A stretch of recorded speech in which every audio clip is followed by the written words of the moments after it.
hey, Nick, you know who you remind me of? This former player or this entertainer or this YouTuber that you've never even heard of before. You guys like to do that. You guys like to do that a lot. But I'm going to do something really quick. You know who you guys remind me of if you're a fan of a rebuilding team? You know who I remind me of? Jerry Seinfeld. You know why we remind me of Jerry Seinfeld is because if there was anybody who got really famous making really niche and weird observations, it was Jerry Seinfeld. And like one of the things, like it felt like he, at this point, like he's kind of lost touch with those like weird and cute everyday observations that can just be trivialized and made super hilarious.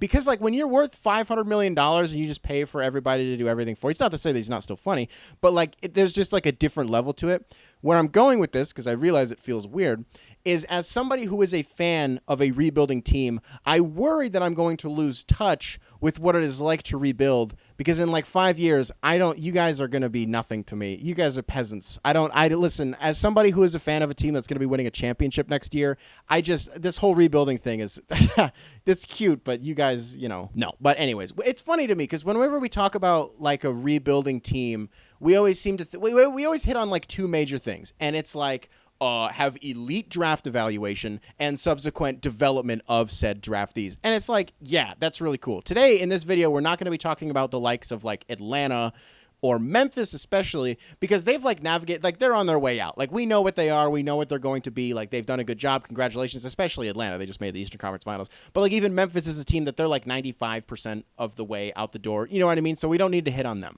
One thing about Memphis though, and I probably should just make a whole separate video about this, is I feel like when we talk about the Grizzlies and what their rebuild has been, it's always, people always will say like, man, we should really think about following the Memphis blueprint. You think? So what does that even entail? Hit on all of your draft picks, get the absolute best value for where you're selecting in the draft, and then just have absolutely ridiculous development? Yeah. People say it as if they throw it out there as if it's a hot take. Yeah, that's just how you rebuild a basketball team. The Memphis Grizzlies just did like an S-tier job of it. Yes, I would like to be them. But you know what? I don't have to be them because I have Cade Cunningham. So without further ado, as you probably all expected, let's get the Detroit one out of the way first because obviously we're up right now. I've talked about them a million times here and on Twitter, and you don't need me to do my whole thing, so let's speed through them really quick. There's something to be said about a franchise who 365 days ago, our best asset was not Blake. It was like Derrick Rose, like, I don't know, Luke Kennard, and eventually the 7th pick.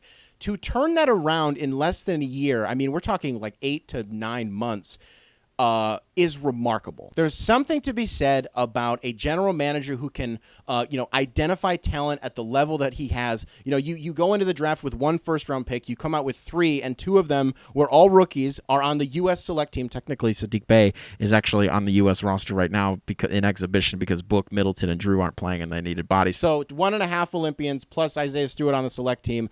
Jeremy Grant is just a straight-up Olympian. Additionally, having a guy like Jeremy Grant come in and buy into the rebuild, right, and establish this culture, like the way that Dwayne Casey, there's something to be said about a coach who can get his guys to rally around a vision and an idea, and this is obviously not just exclusive to him, it's Troy Weaver's vision in general. Like, that is incredible in and of itself. Detroit lost the games that they needed to this season, and they won the ones that were great for morale, executing one of the better rebuilding and tanking seasons in recent memory, and it paid off because they ended up with the number 1 pick in the draft. I have like 10 hours of things that I could say about this team, but the reality is that we go from, again, 365 days ago, I don't know what is going to be going on with Detroit. Like, it's going to be a bleak future to, wait, in like 5 years, they're like, oh, the Pistons are back. Now, the second team is one that you guys have complained about for a while because I keep kind of like alluding to this like Sam Presti thing that I have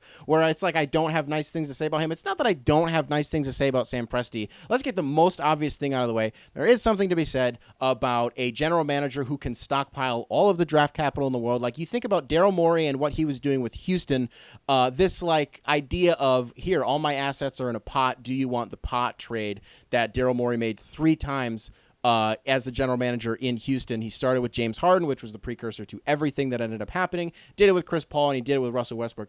Sam Presti can do that. He could pull off like 3 of those trades or 4 of them in a day before the capital starts to run dry. Like, that's ridiculous. And then you want to talk about Shai Gilgeous-Alexander, and it's like, and I'm going to say something, and if you disagree with me, it's totally fine, because I think it's just like maybe my personal evaluation is a little bit too high. I don't really know what like the barometer for like people's vision on this is, so bear with me. It's, again, I don't care if you disagree, because you might be right. When this like current generation is gone, like Chris Paul and LeBron and James Harden and Kevin Durant, once that generation is like gone, we're talking like 5-6 years down the road, I think that like we're probably going to be looking at Shai as a top 10 player in the league. And there aren't too many players that I can definitively say that about. Like Book is one of them. I think Jason Tatum is definitely one of them. You can probably throw Zion. Like, I don't want to do this list right now, but I'm just saying I think Shai is going to be in that conversation. And I'm going to backtrack for just one quick second on like the whole having all of the assets in the world in terms of what capital you own. Like, whenever Oklahoma City decides, okay, we are nearing the end of our rebuilding timeline, to be able to just be like at a moment's notice, at the drop of a hat, be like, okay, we want to make all these trades right now, and you probably can,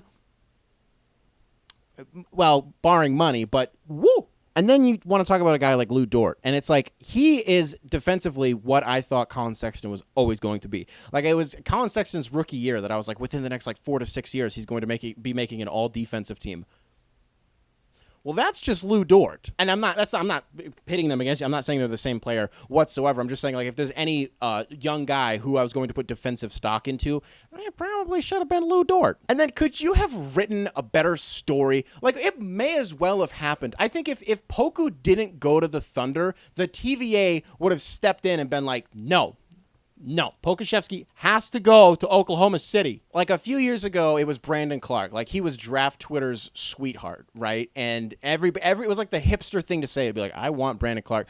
That was Poku last year. And it was funny because all of his highlights were super weird, because he was like playing in gyms that like the baseline was just a wall, like the ceiling had holes in it. There were like, out of the side of the 10 people on the floor, there were like 6 people that were. The setting was so weird, and he looked so out of place with his competition that you were like, the tools are there, but it's like, what's going on here?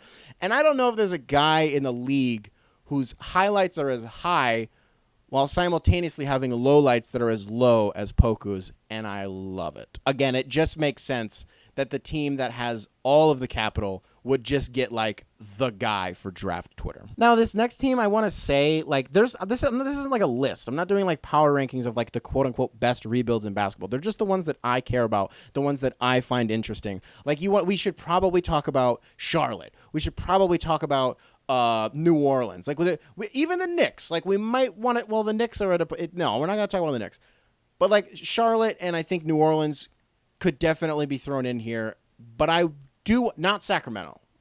Not the Kings. I want to talk about Cleveland again. I'm sorry, guys. I know you're annoyed. I don't want to do my Cleveland thing. We don't want to listen to this. I know. I kind of don't want to talk about it either. But we gotta. Because this Colin Sexton, Darius Garland backcourt, I don't believe in either of them at all, while simultaneously being like, if they get Evan Mobley on this team paired with Jarrett Allen, full Leviathan, word to Destiny 2, eater of worlds, and then you throw in Isaac Okoro too, and Jarrett Allen was such a big piece in this. Like, I can't believe that the Cavs got to dip their hand in the James Harden trade and be like, ooh, wow, impressed. What naturally is going to be so valuable for this Cavs team is if and when they're able to get off of Kevin Love's contract. Now, that's not to say that could happen this season. That's not to say that he's going to get any sort of a buyout. It's stranger things have happened as a Pistons fan. Like, we actually ended up buying out Blake Griffin. He gave back some money as like a, hey, thanks for doing this. That was really cool of you.